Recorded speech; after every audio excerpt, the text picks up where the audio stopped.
В городе Эскихарым в результате строительных работ на городском стадионе найдены человеческие останки и надгробные камни с арабскими надписями.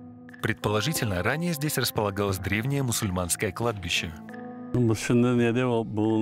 Sport meydanında.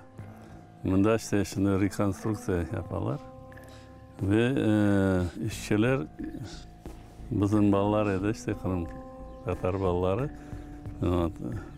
Çalışkanda işte ne taşlar çıkıp başladılar. Ve onlar işlerini toxtattılar işte ve anlaşıldı işte bunda Müslüman mezarlığıydı. Как сообщил заведующий музеем истории и археологии Расим Кадыров, камни датированы XIII веком. В свою очередь посмотрели на эти камни мы, занялись их очисткой, пригласили сторонних специалистов, ученых, чтобы они оценили. И по всем предварительным, по крайней мере, исследованиям и по расшифровке этих надписей мы можем говорить о том, что найденные на этом месте камни относятся к концу XIII века. Можно более детально, если говорить, то это 1285 год, пока это предварительно. И это одни из самых ранних сохранившихся надгробных камней на территории не только Старого Крыма, но и всего полуострова. Это коранический арабский текст. Предварительно опять мы можем говорить, что там написан аят Аль-Курси. Вот, то есть, а на торцах, как обычно, имя человека, прошу прощения, фамилии не было.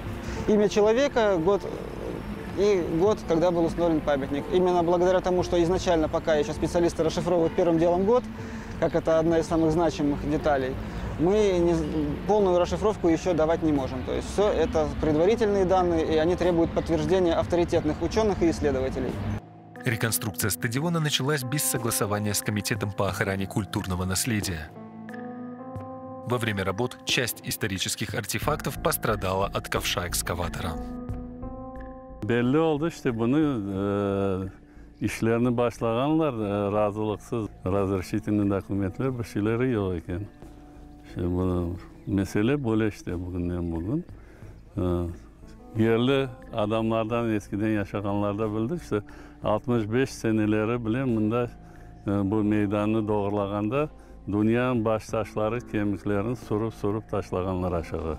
Böyle Местные жители требуют, чтобы были проведены все необходимые работы и предприняты меры по сохранению исторического наследия. Для нас то, что здесь что-то нашли, сейчас не открытие. Важно то, что там есть, осталось все сейчас. Мы не против каких-то реконструкций, мы не против того, чтобы здесь был стадион, он нам нужен. Но, опять же, чтобы провелись необходимые работы по изыманию, перезахоронению, потому что как-никак это все наши предки. И если есть какие-то определенные процедуры, которые должны проводиться, они должны проводиться. Да, до этого, так скажем, до проведения всех этих процедур или прохода через нужные инстанции, мы будем стоять на том, чтобы здесь пока ничего не проводилось. Будут ли дальше продолжать реконструкцию стадиона, пока неизвестно. Жители Эскихарыма, в свою очередь, ждут результатов исследования обнаруженных артефактов и останков. Они будут этот вопрос регулировать. Сейчас данные ремонтные работы приостановлены на сегодняшний день. До того момента, пока не выйдут специалисты, археологи, ученые, которые дадут свой вердикт этой местности, и уже после этого можно будет говорить, что именно какого плана исследования будут проводиться на этой территории.